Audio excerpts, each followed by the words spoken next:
Welcome to the Jacksonville Momcast, a podcast dedicated to telling the real stories of local Jacksonville moms.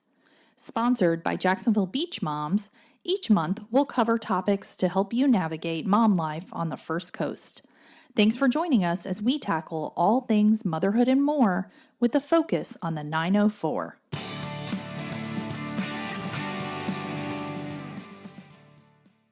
Welcome to episode 37 of Jacksonville Momcast. Our mom today is Christine Norvell. Christine is the owner and the founder and the mom behind Let's Be Friends Academy. So Christine, let's start by you telling us a little bit about yourself. Well, hi. I moved to Jacksonville in 2010. I have my degree in business and hospitality. Never dreamed I would ever do something in childcare. The only job I'd ever had in childcare was back when I was 14. My mom made me volunteer at this church, like preschool, and I loved it. So I worked there till I was 17, and then I went to college and went in a totally different direction. But when I moved here to Jacksonville, I had pretty much traveled the world and I'd done a bunch of businesses. I came here, I was working with a caterer and then started my own little side catering stuff. And then I met my husband, and then we decided to have children. And we were at a center right before COVID happened, and they told me on a Tuesday they were shutting down on a Friday. I raced around trying to find care for my children. And since I was crazy enough to have them back to back and they're 12 months apart, not one center in our area could take both of them. So I went home, and my husband, like a typical husband, was sitting on the couch watching, I don't know what he was watching, maybe a basketball game. And I said, "Oh, I'm going to go build my own preschool." And he said, "Oh, okay, sure." And at that time, we had been married only a couple of years, and I don't even know if he knew how determined I was. So I went to lunch with a friend. I put the idea on a napkin, and then that's where I am today. And I let my other business go after COVID, which was fine because I was so focused on building this. And that's a lot about me. I'm 42. And I have two girls. They are getting ready to be 5 and 6. And they go to a school downtown, which we love. And they come here every afternoon. That's so awesome. Such a great story. We've had so many people on that COVID was so pivotal in their lives for one reason or another. Sometimes good, sometimes bad, sometimes a little of both. So tell us a little bit about Let's Be Friends Academy. Let's Be Friends Academy we are a school, preschool, if you want to say, but we take 6 weeks babies all the way to 5-year-old children. And we're play-based. I'm a firm believer that you can pretty much play and learn in anything you'd like. Depends on what the children's interests are. We do not have a set curriculum. We kind of go with the interest of the children constantly. So one class could be, I don't know, a couple weeks ago, one class was building castles, talking about the air, talking about kings and queens. All the letters that they were learning was CASTLE. They painted it. We have an outdoor art studio, so they went outside and painted it while the 3-year-olds next door to them, well, we have these mixed classes, so they're 3 to 5-year-olds. And then the class next to them was doing like a beach theme. So they did all this kinetic sand. They were bringing in everything that had to do with whales and dolphins and water.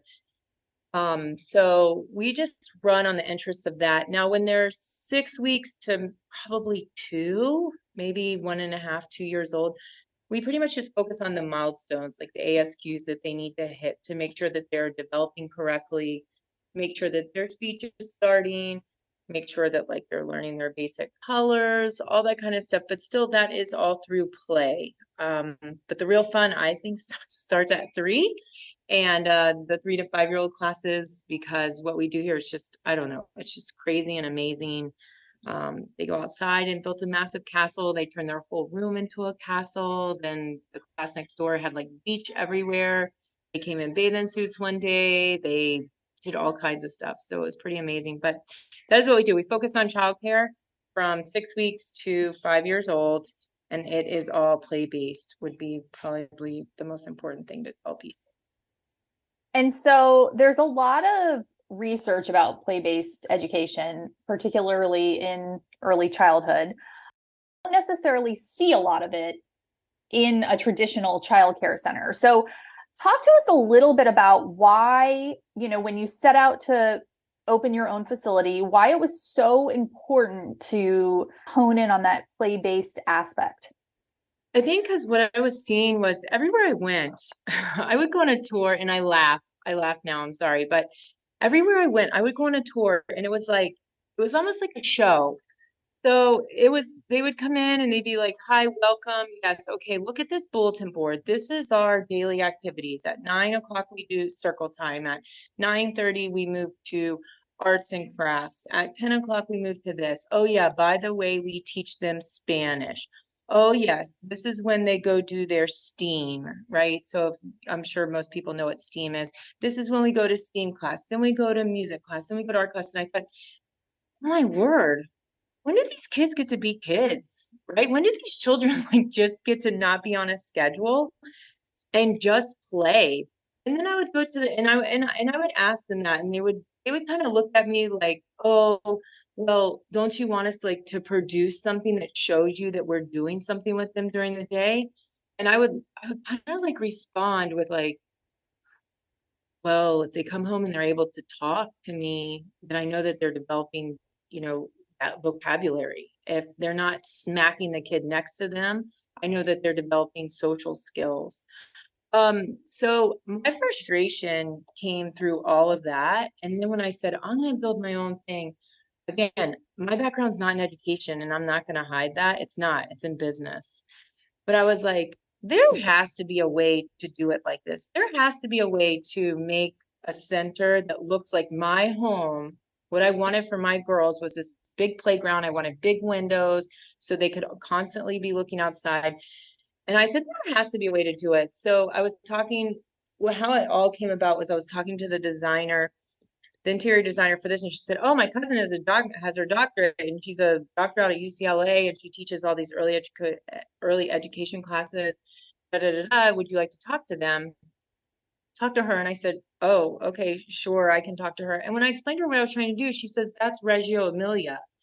And I said, I'm sorry, what is that? And she said, Reggio Emilia approach. And that's where you're making the environment the third teacher. And I was like, oh, wait, there's a learning process about this. And she said, yes. And from then on, I studied that. I like went back to college to get my degree in it because I didn't want to start this with no educational background. And I studied it, and I've gone to California to look at a bunch of schools, and we've mimicked like the inside of our classrooms after some of that stuff because it's focused around building and engineering, and it still has all the aspects of like STEAM, math, art, engineering, technology, science, but all just done in a different way here because I'm like, oh my gosh, they're only under 5. Why do you have to put them on a schedule? And so, and I agree with you. I think there's a lot of kids spend a lot of time at school. And if you don't have a lot of time to play while you're at school, then you essentially don't have a lot of time to play, period. So for parents out there who might be concerned that their child developmentally won't be ready for, kindergarten or to go into a more, to say, mainstream educational setting, what's your advice to them?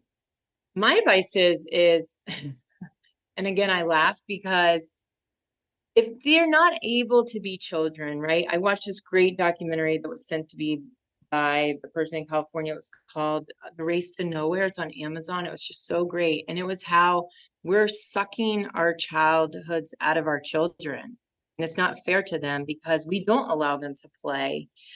And if they go to, and this is all just my opinion, if they go to a place and they're made to sit down, they're made to not talk, they're made to, listen to this story, even though don't want to do it, or they're made to do all this art, even though they want to do it, and all they want to do is go out and play. By the time they get to these maybe mainstreamed line schools, they're still going to want to do that because you haven't allowed them to get that out.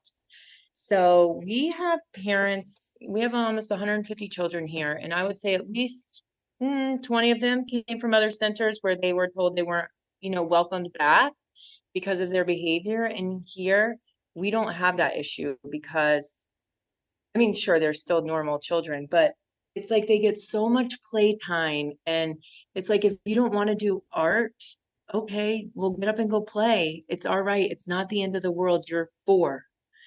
And, I think once they're able to experience that and they're able to create their own boundaries and risk play, then I think once they get into that mainstream school setting, they're like, oh, okay, the teacher's asking me to sit down for a second or for a couple minutes and do this. I can do this because I know I can play, but later. So that's kind of like my thinking of it. Now, we've not been open more than 10 months. Maybe the kindergarten teacher down the street is going to have a different aspect of our school, and not agree with me on that. I don't know. I don't know, but I do know that our parents say after even a week, they can see a difference in their behavior in the children because they get to go outside and be children. I mean, think about when you grow up. I don't know how old you are, but I grew up in the 80s, right? I was able to play outside all the time. I didn't know what it was like to be inside. And these children get dropped off here at 7:30, 8 o'clock in the morning. They don't get picked up till 5 or 6. So how much playtime are they going to have at home if I kept them inside all day? Yeah, absolutely. It will be interesting to see as your older kids transition into kindergarten. You'll have to keep track of them and get some testimonials because I feel like they will do well. Yeah, because I mean, we did have 4 of them that had to like take a test for a private school or something. I want to say maybe in Nassau County, and they all passed it. And I was like, oh, okay. They can learn, the alphabet without seeing a bulletin board. They can learn it off of Scrabble tiles and making alphabet soup. They can learn that. So that to me was like a feather in our cap because I was like, oh my God. I mean, even I was surprised. And I shouldn't be like that. But I was like, oh, they passed? Okay, that's awesome. Like kudos to our teachers, that are still doing that all through play. Yep. It's amazing how much kids can learn not sitting in a classroom. Right. Exactly. Okay, so you mentioned that you built your facility. For people who aren't aware, it is stunning. I highly recommend go visit your Facebook page. You have lots of pictures of the whole process of how it looks now and in the beginning. What was that like building a building from the ground up? We built our home and it was, good, bad, ugly at times. I can't even imagine taking on something as large as, your dream preschool facility. So talk to us a little bit about that. So, so I had built a lot of houses too.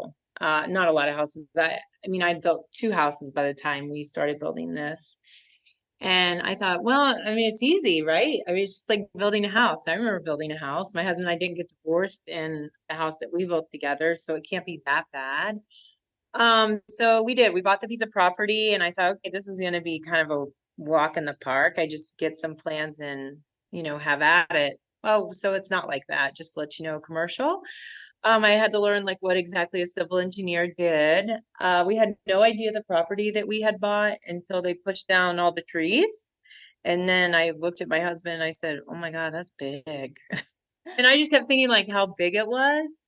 And but I think the hardest struggle was finding the money. To build this facility, it takes a lot of money. And when I went to the bank during COVID and I had to go to 23 banks. I had 23 people sit across the desk and tell me no. I had some people tell me I was unprofessional. I had some people tell me that I was building Disneyland for under 5, and why would I want to do that? And maybe the best one was the guy who told me that childcare was going out of business, which in COVID it was struggling, no doubt about that. But I remember I looked at him and I said, until people stop having sex, and babies are always going to be born. And I don't know about you, but I have a 2 and a 3-year-old, or at that time, sorry, a 1 and 2-year-old. I said, I cannot work at home with my kids here. So this needs to be built. And that banker has since come back and seen it and is trying to work with us with our franchising. But I just remember that one vividly because he just kind of looked at me with big eyes and I said, yeah, thank you so much. And I picked up my stuff and I said, I'll just go to the next bank. And I just kept going to bank after bank after bank. But once we got the loan, I switched contractors before we broke ground, which was probably a saving grace. I used a contractor called Hanson Construction out of Orlando, and their project manager had built a couple other schools here in Jacksonville. So that probably made it the best that it could be, because he would tell me, like, at our other schools we did this, because there's a bunch of codes that you have to jump through and stuff with the city and the fire marshal, but it being a school is way different than it just being like your house and you have to have smoke detectors. But I loved it. I loved every minute of it. My girls would come here and they would see us. I remember they stopped and said, "Oh, the mint truck is there," the cement truck, but they called it the mint truck. And they went to school and they showed their friends photos of everything that was happening here. So to me, it was really great that we built from the ground up. I think it's the best thing I could show my girls, that they look back at pictures now and they remember when it was, my oldest remembers when it was just dirt. And then building it and watching the siding go up and then putting their hands in the cement in the back. All of that just means so much to me. And then the longer it took through COVID, the better my design probably got of the building, or what I think is better. I was able to change stuff in the process because it took 9 months to get one permit, which that was very stressful. If you ever wanted to check your email every day at 9 o'clock to see if somebody emailed you back for 9 straight months, that's what I did. Wow. But but other than that, I mean, it was just really great. Prices skyrocketed during COVID, but I was just determined to do what I was doing, so I just kept going. I just put my head down. I just kept going because I thought, if I don't do it, somebody else is going to do it, and I'm just going to do it. That's awesome. And so, when you get to build your own house, you get to kind of pick whatever you want. You get the cabinets you exactly want and the flooring you exactly want. So what were the things for Let's Be Friends that were like the most important to you and you wanted to make sure that the school had? This is very easy. The most important to me thing was the windows. When I walk in that lobby, if you can look online, if anybody ever looks online at our place, you see that, like, it is a blanket of windows. You walk into the lobby and it's a blanket of windows. And you look out and parents are able to see their children playing all day long. You can stand in the lobby and I can look into classrooms directly, because the classrooms have, I want to say these are 8 by 8 windows that we have, big storefront windows in every single classroom, which lets all the natural light in. But I was constantly arguing with my architect over the windows, but I did. That was the most important, because when I'm on one side of the building, I can look into all 6 classrooms on the other side of the building. So nothing's hidden. When parents take their children from the lobby to the last classroom, they walk by 5 or 6 classrooms and they can look directly into the classroom and see what's going on. Because at so many other places, you walk down like a hallway that's maybe 8 feet wide, right? And there is a 4 by 3 foot window at the top. Children can't even look out of it. Our windows start at 18 inches off the ground, because I wanted them to be able to look outside. I wanted them to be able to stand just like my children do at my house and like look outside and say, "Hey, I want to go outside." That's what I wanted. I wanted to transport my house here. I was able to pick the colors. All the colors are very light and neutral. There's not one. I guess I seem like a hater of primary colors, but which I'm not. But I always tell everybody, I was like, do not put primary colors in my building. So we have like very light colors. I don't know what your house would look like. We have trees in the classroom. They sit with the lights off because there's so much natural light, you know. But yeah, it looks, people come in and they're like, "Oh, this looks nothing like I've seen before," because we don't have one bulletin board. The only thing that is on the wall is what the children make, their art, and that's it. Just like your living room. Yeah, just like at your kitchen, right? With everything hanging. Yep. So we have these like strings that hang across. You probably can get them at IKEA. I got them off of Amazon. And the children's name go at the top, and it's called like an art. We call them art strings.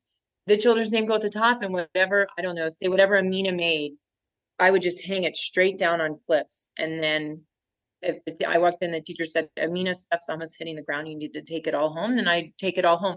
But we use like recycled paper. We use cardboard everywhere, because they can paint just as easily on free cardboard out of people's recycling bin that they can paint on brand new paper. And since we don't do worksheets here, we're never using a printer. So we got cardboard hanging everywhere. We have bottle caps everywhere. We got their names made out of I don't know, beer caps, to be honest. I mean, those kids don't know that they're beer caps. It's not like we're encouraging them to drink. It's just recycled stuff that they can use. So that is what the room is decorated in, just all kinds of stuff, but there's not one bulletin board, not one door is decorated. But yeah, those were the important things for me when I built it, is I wanted it to look like I wanted to transport my home here, because it's not fair for your 1-year-old to leave your house and be put into a place that looks like kind of like institutionalized setting when they're only one. I wanted it to be so comfortable. That was like my main aspect, was like, how do I take my home and just bring it here? And that was my goal. And if you like I mentioned, if people go to your Facebook page, which we will link in our show notes, but if they look at the pictures, it's very soothing. Like your building feels, like you said, like you're at home, but it's a very calming environment. Mm-hmm. So you mentioned the permitting process, building during COVID. What are some of the other hurdles that you had to overcome in the whole process, not just building, but also, you have to get certified as a childcare facility. Talk to us about some of the challenges you faced in that process of opening the facility. So the challenges, number one, was that 9-month permit. But the second was figuring out stuff with DCF, not having a background in it. My director that we have, I'm the director here, but then like my co-director, if you want to call Jada that, she comes from Tampa. She's been a director for 13 years, so I was able to ask her a lot of questions, which made it not so scary. But her working in another county of Florida with different rules, and then coming to Duval County with their rules, it is a little bit different. So DCF was a little bit of a hurdle. And then honestly, convincing, I don't know if convincing is the right word, but persuading people to try us. And you couldn't sign people up until you had your license. So I still have to pay the mortgage payment from the moment that we broke ground till the moment that we opened, which probably was the most frustrating with DCF, because I was like, no, I'm still paying a mortgage payment. You're not coming out and checking us out. So that was hard, but then I couldn't register children until the day that we supposedly opened, quote unquote, opened and got our license, which was September, 13th. But we would tour people through our facility before that. But I would probably say, maybe if I went home and I sat down, I thought what made me scratch my head the most was persuading parents to give us a try. That probably is the biggest hurdle, because we were new. And yeah, I could make it nice and pretty, which I did.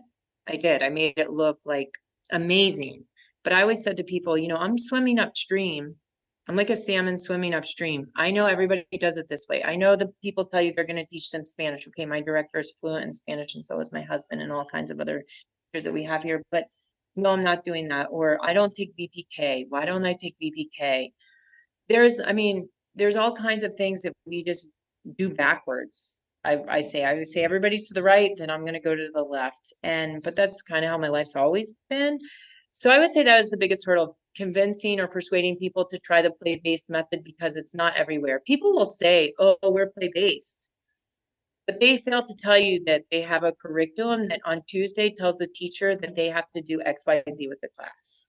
So if it's play-based and child-led, then how could there even be a curriculum that tells them what they have to do, right? Why can't there just be a thing that we use, kind of like we're like, okay, they're interested in, I don't know, let's say fire trucks. But really, we should be looking up that they're interested in vehicles, right? Because what is a fire truck, right? It's a vehicle. We can go down the whole path of vehicle. We can go down the whole path of, like, sure, first responders or whatever. But does there really have to be a notebook that tells my teacher exactly what she should be doing on Monday, Tuesday, Wednesday, Thursday, Friday, and stressing everybody out, when they really could just be like, what do wheels do, right? There's all kinds of vehicles that we could focus on. There's fire trucks, there's ambulances, there's motorcycles, there's, the car that your mom brought you here in, there's your dad's truck that he drives. There's just all of that. So I think convincing or persuading people to give us a try was maybe even still my biggest hurdle, because everyone's scared of the unknown. That's just life, right? Absolutely. And they're scared. They don't want their kids to be guinea pigs. So Yes, and they have like we even have a teacher, sorry not to cut you off, but we even have a teacher that interviewed with us in the summertime, and she waited all the way until January to swing back by and take the job. And yeah, well, she emailed us and she's like, "Man, is there availability? I decided I want to come there now." And then, not behind my back, but then she wrote the director, Jada, and she's like, "I want to know from your perspective why it's working." Because she doubted that it was going to work. She didn't want to leave her job where she had been for like 5 years and come here because she wasn't for sure it was going to work. So it's like, because everyone looks at me as like, how is it working? There's no set schedule. You're able to drop off your children whenever you want to. Well, sure, they're your children. Why? What gives me the right to be like, I'm sorry, nurse mom, you go to work at 11:30, but I'm sorry, if I'm going to take your child today, I want them dropped off at 9 o'clock, by 9 o'clock. I understand that you only have until 11 o'clock to spend with your child, but my rules are 9 o'clock. I always kind of think like, what gave me that right to be able to say that to them when they only have until 11 o'clock every day with their with their children, because they have to go to work then. So it's like people are like, but doesn't circle time start at 9 o'clock? Well, no, we have meetings that can happen at 2 o'clock in the afternoon. We're adults, right? We're transporting our real lives to the center. So I have meetings all day long. So why can't I have a meeting with my class at 2 o'clock in the afternoon? It's this whole like, I don't know, control thing. So everyone thought it was not going to work. I mean, I just kind of like, I guess that's my biggest hurdle is convincing people that it's okay that there's not all these rules set in place, right? That I'm not controlling it, that you're able to drop them off, that we're able to learn whatever we want to learn today. If you just went on a cruise and your kid comes back and talks about a big ship, we want to talk about that. Like, what happened on the ship? Like, was there 13 floors? Did you take an elevator? Did you swim with stingrays? Did you ever even get off the boat? Or did you just eat all day long? Like, we want to talk about all of that. And that does not come in a notebook filled with curriculum, I guess, is my frustration. I So told you I would true. get on this soapbox. It's okay. That's great. So I would also think the fact that you couldn't open until mid-September, a lot of people need childcare, assuming it will start in August or like on a more traditional school schedule. So was that tough for you to kind of have people be like, I'm interested, but can For you give me sure. a date? For sure. They kept asking me what a date was, and I kept saying, it's like up to this lady, aka Brittany at TCF. I said whenever she decides to come out here. So that was frustrating. And then everyone thought that like it had to be on a school schedule, like August to May, right? Because everyone's looking for this VPK, but then it was full. And I was like, no, we're going to teach what VPK teaches. We're going to hit those same milestones, just in a total different way. But then they were like, nope, I need something by August. And I would just throw my hands up and I'd be like, I'm sorry, I can't do anything. It's like illegal. It's like a felony for me to say that we're a child care center without being licensed. Like, I mean, there's so many rules and statutes behind it all where I was just like, I'm sorry, I have my hands tied. And then I just had to trust God that He had given me this idea because me as Christine Norvell, who was in the hospitality business, never thought I would ever do this. I mean, sure, I wanted something better for my girls, but it was not like I sat down in my 20s and I was like, one day I'm gonna do this. No, it was an idea like the click of my fingers, and I was like, okay, yeah, I'm that mad. I'm gonna go do it. And then sure, it evolved into what it became. But I mean, I just sat there and a couple times I cried and I was like, this is so frustrating. What have I done? What have I done to my family? We put our whole financial lives on the line. And I was like, okay, it's gotta work. I just kept saying it's gotta work. And my husband, I remember one time thinking, like, I had a couple people when we were looking for the bank be like, you quit? When are you quitting? And I'm like, I don't. I just got to keep going. Like now I've decided to do it. And I've told so many people I'm going to do it. Now I have to do it. So that was frustrating. But yeah, just getting past the hurdle of opening, because really we opened October 3rd is when we opened, quote unquote, open our official opening. And then after that, it's like they just like flooded in. And, if you provide great care and you make the families happy, like I always want to tell the parents, and I do tell them in the tour, you're not the enemy. right? So we went to other centers where I felt like I was the enemy. Like, I'm sorry, you can't walk past the lobby. I'm sorry, you cannot walk in this classroom. And I'm like, why? I pay here. I pay to go here. I don't understand why I can't walk past this hallway. And they're like, oh, well, you can't for the safety of I don't even know what line they would give me. But I'm like, I would think for the safety of the kids, my kids go here. Like, but here it's different. And that's why we require that everyone comes on a tour. If you cannot sign up to go here, like we have people calling, they're like, I want to go there. I'm like, okay, well, I need you to come on a tour. And they're like, but I don't want to go on a tour. I don't want to go there. I'm like, no, you need to come on a tour. Because I tell them in the tour, listen, if you don't want your child's name to be known by another parent, we're not the place for you. Because we're not going to say, oh, I'm sorry, mom, you cannot know that kid's name that's in the class with your child. Like, we don't do that here because it's more like a family center, or I'm trying to create it more like a family center because we can see everything. There's no hidden spaces here. Like, it's just so open. But you want to know what the parents love the best, I think, is that it's exactly like that. Is that it's welcoming. It's please walk all over the playground. You're not going to bother any of us. I mean, and for a while we had somebody that played football, professional football, was the coach, for the professional league. And this kid came here and he would go in the back and throw the football with the older ones. And he had like a little one. And we let that happen. He's not doing any harm. He's just not doing any harm to anybody. He is just engaging with the children that want to throw a ball at him. And like the mom whose daughter was still taking a nap and she sat on the rocking chair out in our large courtyard, and the 1-year-olds came up and started throwing a ball with her and she engaged with them. There is zero wrong with that. Zero. We're all there. No one's doing anything illegally. It's like, and it's not like, I'm sorry, mom, whose kid's taking a nap. You have to sit in the lobby and wait. It's not like that here. And we have volunteers. We've got volunteers running around right now. They sign in, they're like high schoolers, middle schoolers that are getting their community service hours. So it's like a community center here. So I know I just went on a tangent, but That's okay. I think in a time when you always hear it takes a village to raise your kids, and that so many parents are searching for a village, and yet you have managed to kind of create that as a microcosm at your facility, which is so awesome. So you mentioned the teacher who, wasn't real sure and then kind of came back in January. A lot of counties, a lot of states, a lot of schools are having issues with teacher shortages. How has it been for you guys? You're a very different facility. It sounds like the teachers have a lot more autonomy than they have at a more traditional, facility. yes. How has the hiring process and the retention process been for you?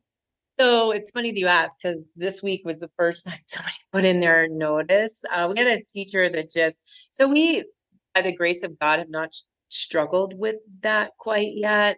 Maybe every now and then we'll be like, oh my gosh, we got to hire somebody else because we're just growing so rapidly. But I'm a believer in this being a stepping stone for a lot of people. That's why I built it. I've always wanted to touch a lot of lives. I've always wanted to work on being a part of changing people's lives. So for instance, the first teacher that just put in their resignation was this week. So it's funny that I'm having that interview and this is the question. But she just graduated from cosmetology school. And I said to her, I hope that you better yourself. I'm so glad that you were able to be a part of this, but please move on. And I always tell them I get fat on the back, meaning like I have extra teachers on staff so people can move on and feel comfortable with it. But if you look at us, maybe one of the complaints that we've had is, well, the teachers change. And I'm like, yes, but that doesn't mean that they're leaving. I have let, I think 8 go so far. I have let 8 go so far because they don't show up to work.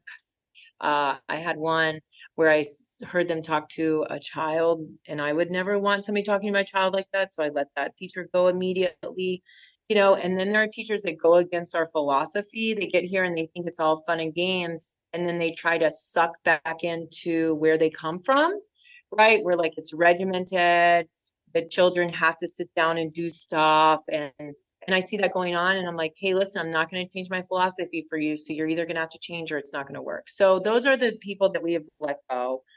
And I'm sure they're thriving in other places in the, city or wherever. And I only wish them the best. But finding teachers, it's I don't know how to explain it, but it's like we just get enough to inquire to work here that we need, if that makes sense, right? So it's like, okay, we need somebody to do this, and then somebody will send it, and then we promote within. So a lot of people got hired, right? We started with 21 children on the first day.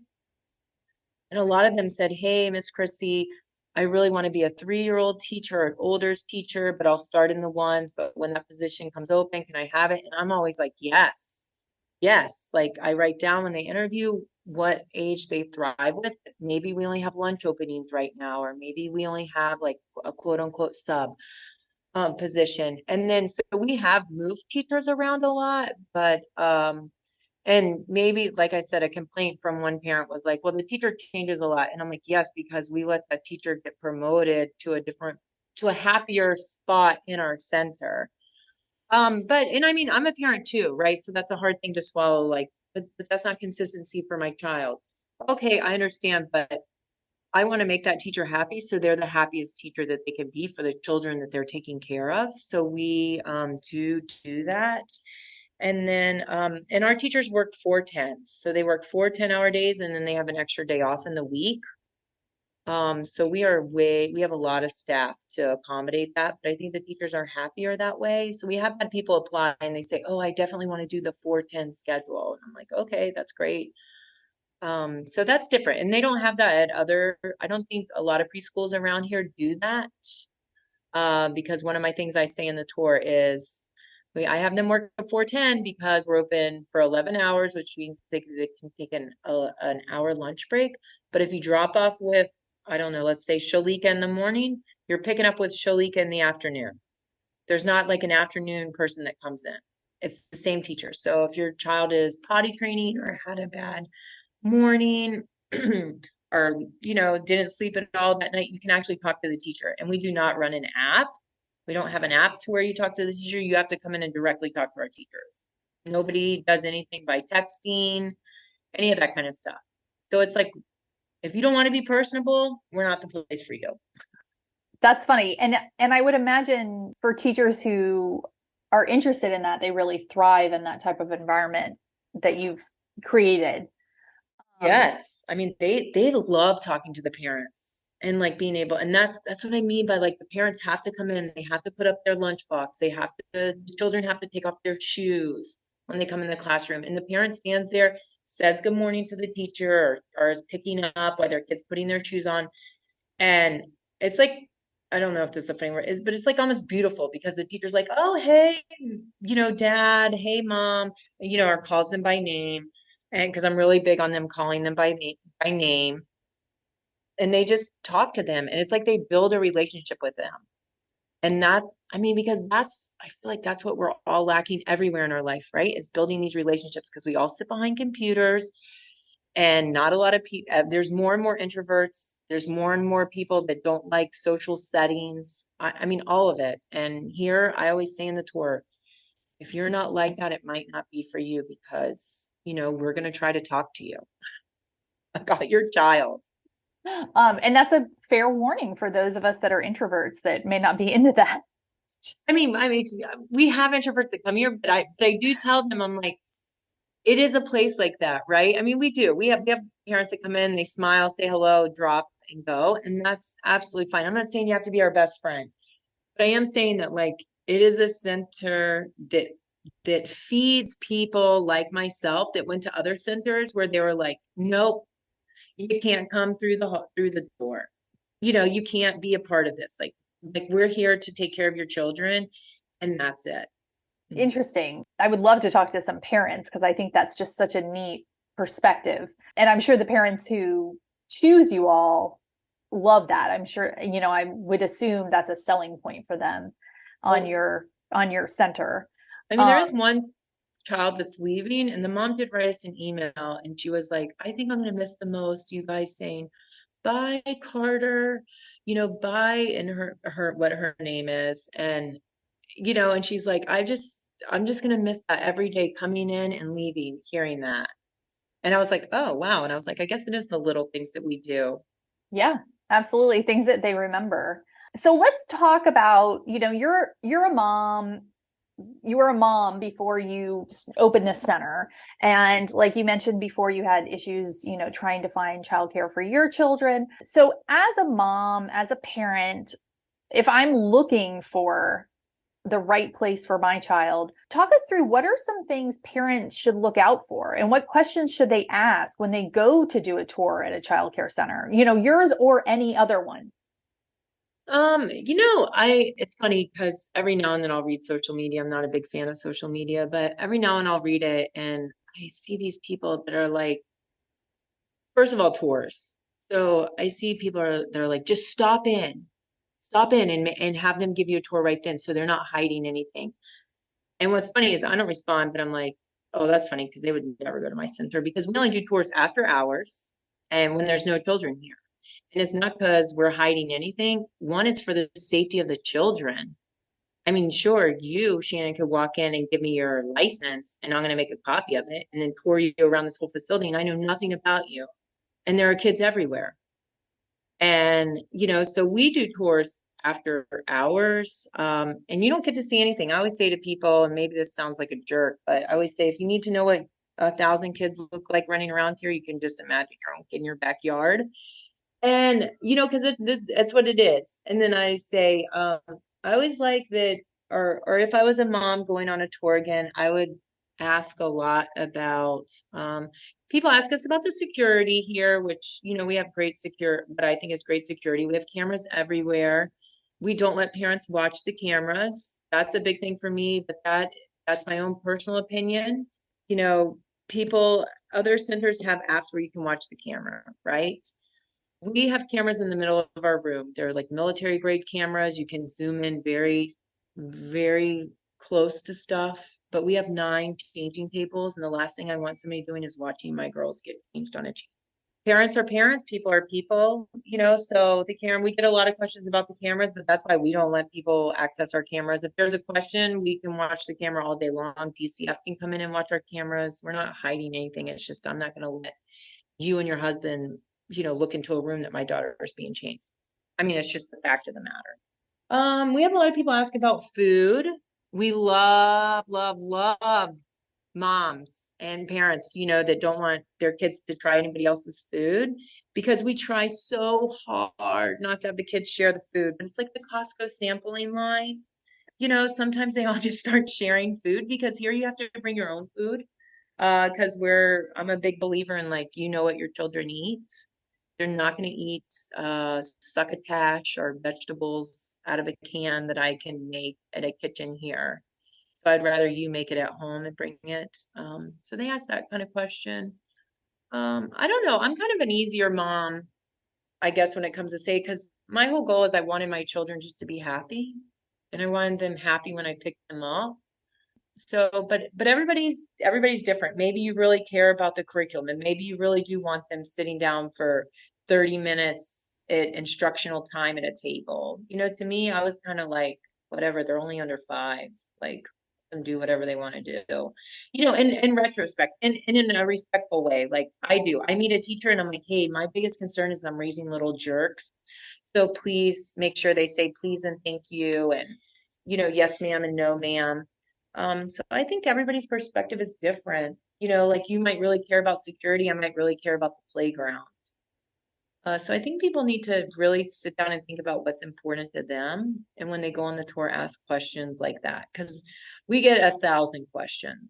I think that's a excellent tip. And I do agree with you. I think that for some parents, things are more important than others. Tours for us are so important because I want people to understand when they come on a tour here, and this is why tours are mandatory here. Like if we don't have you on the list, you've attended a tour, you cannot sign up, like I've said before, is I want you to understand that you are not reselling the clothes here. What you send your kids in, you're not reselling because I'm going to let them crawl in the mud if they want to. And I make them sign papers that I'm not responsible for their clothing. I'm not responsible if you don't put their names on their shoes. I'm not responsible for any of that because we went to a center one time and I listened to a mom go off on the management and was all upset because they wrote their name on the tag in the clothes, and now she couldn't resell them. So I said to Carlos, oh, when we open up our center, I'm making it mandatory that they know that they can't resell these clothes, because if the name's not on it, if this is not, and that might be important to people. To me, it's more important that your children love being here. They're with me like probably 8 hours a day. They're here under our care for 8 hours a day, and they're awake with you probably for 4 or 6 at the most, right? If you do the math, Monday through Friday. And I want to make sure that they're having the best time in their life right there. The best time. That's what my goal is. That's what my mission is here. And that's what I tell them in the tour. Is that my goal is that your children are the happiest they can be when they're not with you. I hope they're happier when they're with you, for sure, because you're their parent. But when they're away from you, I want them the second happiest they could ever be, having the time of their life, because that's what's important. Life's so short. And they're away from you for a lot of time, which is unfair, but we all have to work probably. Yeah. And I agree with you. I think kids spend so much time at school. Even, I mean, I have teenagers and they even spend a ton of time at school. It's just so important to make that experience as nurturing and, Yeah, and that's why I tell them, come in and talk to us. You want to know who their teacher is. Their teacher has a lot of influence on them. If they come in and they have like, I don't even know, like slang, right? They use a bunch of slang language. I tell the teachers, you can't do that here. You're like influencing 8 or 10 other families' children. You can't use slang here. yeah. I don't put up with it. I'm like, they can't go home and I don't even know what they say here. The other day, somebody said, I was like, what is that word? And she's like, it's the north side. I'm like, no, I don't know. I'm from like the middle of Florida, and I just moved here in 2010 and on the north side to 2014. So I don't know what language you're using, and they kind of like laughed, but I was like, no, you can't use that here. And that's why I say to the parents, like, get to know the teachers. Let them know what your values are at home so we can implement those here. Absolutely. And I tell, even like I mentioned with big kids, we love to get to know our teachers. If for no other reason than something could happen in your life or with your family throughout the year, and you need to reach out and be like, hey, my kid's got a lot going on right now. And I feel like having that connection to them just makes all the difference in the world. Yes, it does. It does. Like, we just had a teacher lose her precious mom, and to email the families, the like 12 families that were in the classroom, it was amazing, like how much support and all of that. And I said to myself, that's because they got to know her. Yep. That's because they got to know her. And, I mean, it's been beautiful to just watch. And then we had another teacher have a baby, and it's just been so nice to see the families like so happy for them. So yeah, I mean, you're absolutely 100% correct. And I always tell people, like, get to know the teachers, because my word, they're like second family to your children. Yep, they sure are. And it's going to be like that for a long time. So get ready to get to know all of them. Yeah. Yeah. All right. So for kids that are on like a traditional like August to May schedule, you might have a lot of people heading back to school in August, a lot of little ones heading to school for the first time. Do you have any tips or tricks for parents to make that transition smoother, especially for kids that may have separation anxiety or have never been to school? What are some things that you see that kind of help kids ease into being out of the house that many hours a day? So I only have experience from my own children going to like a traditional school, right? That would start, because we're year round. And then we have the 4 or 5 year olds, the ones that have turned 5, they're going to transition to kindergarten. And it's funny, some of them might be leaving at the end of this month for family vacations, but then most of them are staying all the way until the day before they go to the new school. And I always tell the parents, make sure that you take them to the new school and show them. And then we've been talking to them like, hey, when you go to your new place, it's going to be a little bit different. And we kind of like prep them for that. But I know with my own girls, I kind of dropped and went, right? So We went to a school, they had a car line. I was like, kindergarten. I was like, okay, here you go. You're gonna be a big girl, right?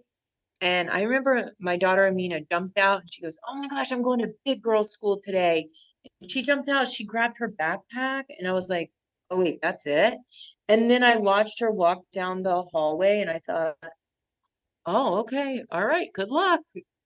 I kind of was just like, I guess she's going to conquer the world. And the same thing when the next one went to, well, she'll start kindergarten now, but when she left to go to pre-K 4, Amina said, "Come on, you're going to go to big girl school now." And they jumped out of the car the first day and then walked. That's my personality. My personality is like, you know, good luck, have fun, and I'll see you this afternoon. Now, we've seen parents come in here and they want to stay here for an hour, which is fine. We don't mind that.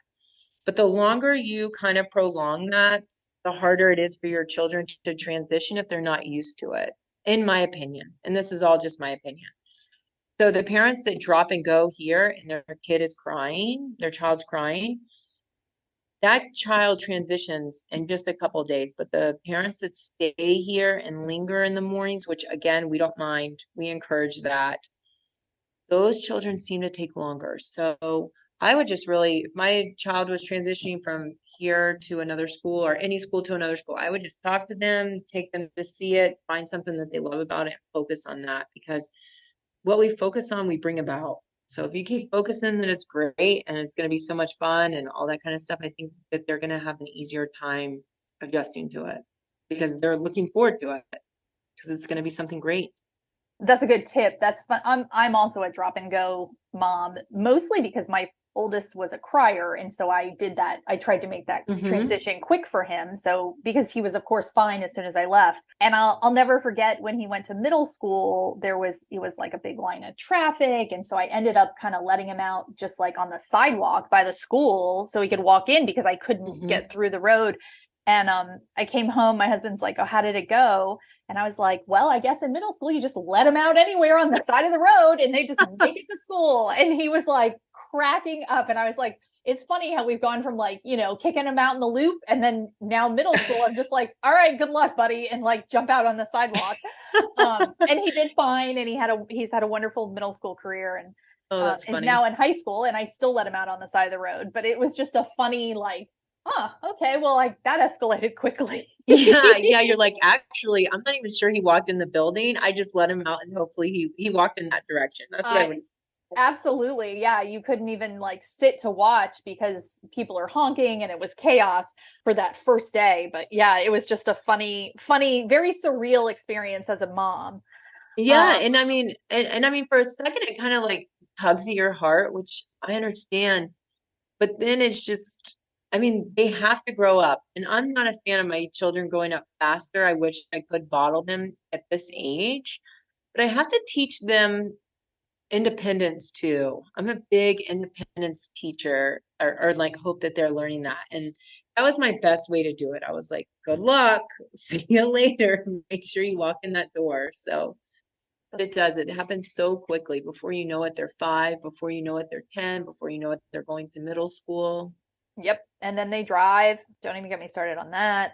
Is there anything you wish all parents knew about starting school? If there was like one tip or nugget of advice you could give to parents, especially parents that might be nervous about their child starting school, what would you like to tell them? Like my age facility? Sure. So for my age facility, one thing I wish we could get across to all parents is that we're here to love your children when you're not able to be here. That is our one goal, is that we treat your children as much like you treat your children. And I mean, because sometimes parents come in and they're so concerned about one kid eating a Cheeto. And I'm like, okay, but you went off on us about them eating one Cheeto. I understand. But do you understand that we loved your child for 8 hours when you weren't here? Right? So like that is our main right? So I would rather love your child than make sure he doesn't eat one Cheeto unless he's allergic. I'm not pushing that aside, but I'm just saying like sometimes my mom used to teach me like I remember building a house and I even remember building this building and I'd be like, "Oh my gosh, what kind of knobs do I get?" And my mom was like, don't you know, just pick a knob. You're going to never even see the knob after you're there. And she's right. I never pay attention to the knobs on the doors. I never, ever. Do you ever pay attention to your light switches at your house? Right? Do you get the clickers or do you get the ones you have to push up and down? You never pay attention to that. And it's like the little things. I just wish parents would understand that, like, the big thing here is that we nurture your children, that we love them, that we're trying to create the best environment for them, the most fun environment for them. And the little tiny things that bother, that aren't right, because you do them differently at home. We're not one-on-one with your children here. We're one to, 4, 5, 6, 7, 8. So 8 kids to one teacher. Those are like our 3 to 5-year-olds. But other than that, like, that's our main focus here. That's what I would tell people. Like, sit back and think, like, what's the biggest concern when you bring your child to a place like this, right? That they're safe, right? I mean, that would be my biggest concern, that they're safe and happy. And if I took them to a facility and they could conquer that, then I'm going to think twice about, like, the small things, because we do have children smiling coming in and crying going out, having meltdowns going out because they don't want to leave. Why? Because we love them here. We let them be humans here. We let them be children here. And that's what I would tell people coming here always, is that, we're not the enemy. It's just we're trying to make this the best for you, the best experience possible for you. And I think sometimes people forget that, that's I believe any childcare facility, not just ours. I believe any of them are just trying to make it the safe, happiest place for children. So that's probably what I wish I could write an email about to every parent.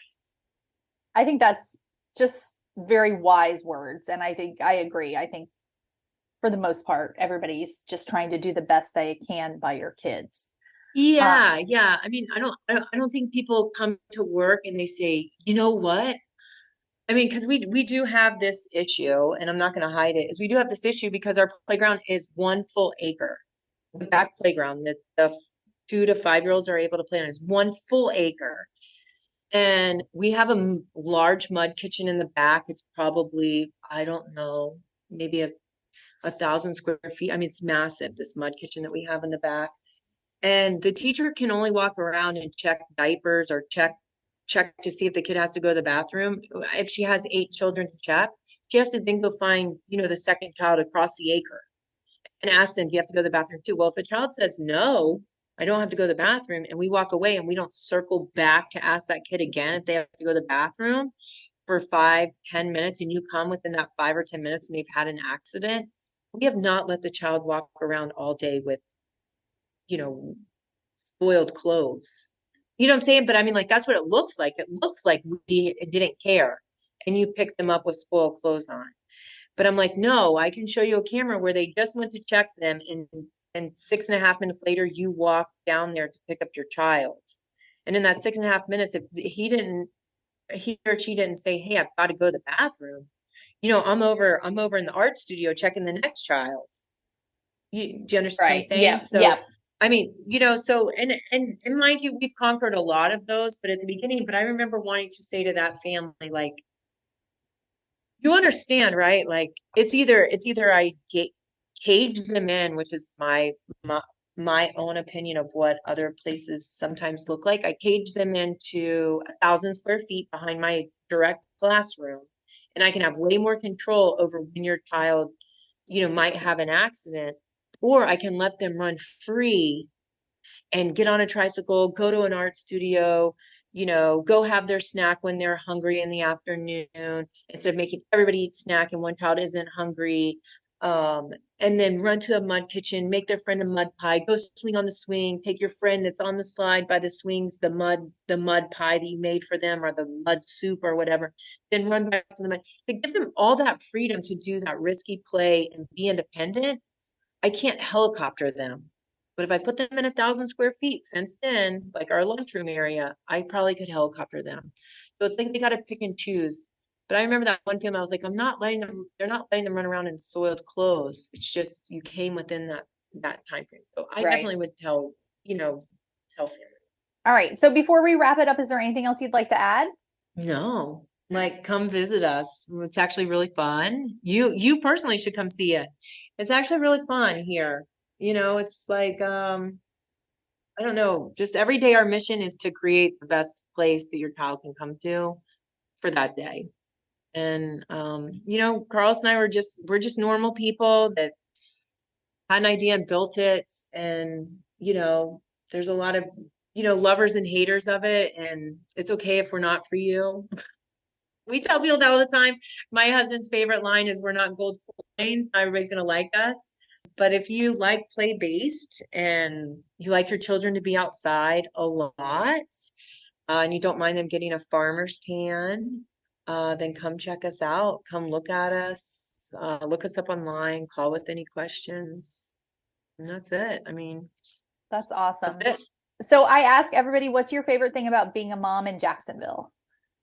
My favorite thing about being a mom in Jacksonville is, oh man, there's so many things. Maybe just watching my children experience all there is to experience in Jacksonville. Going to the Jaguars game, my kids love it. They want to know every time we pass the stadium if there's a game going on. We love going to the Jumbo Shrimp games. We love going to the museums. We love to ride our bikes on the river walk.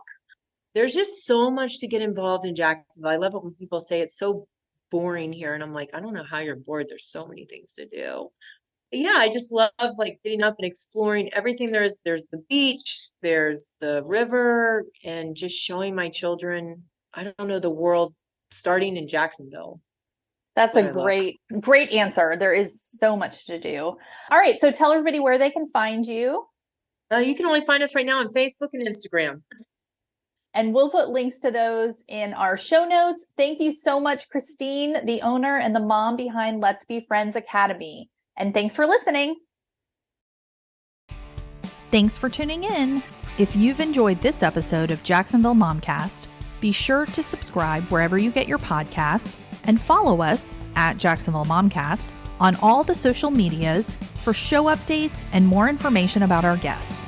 To learn more about what you heard today, visit our show notes at jacksonvillemomcast.com. Thanks for listening.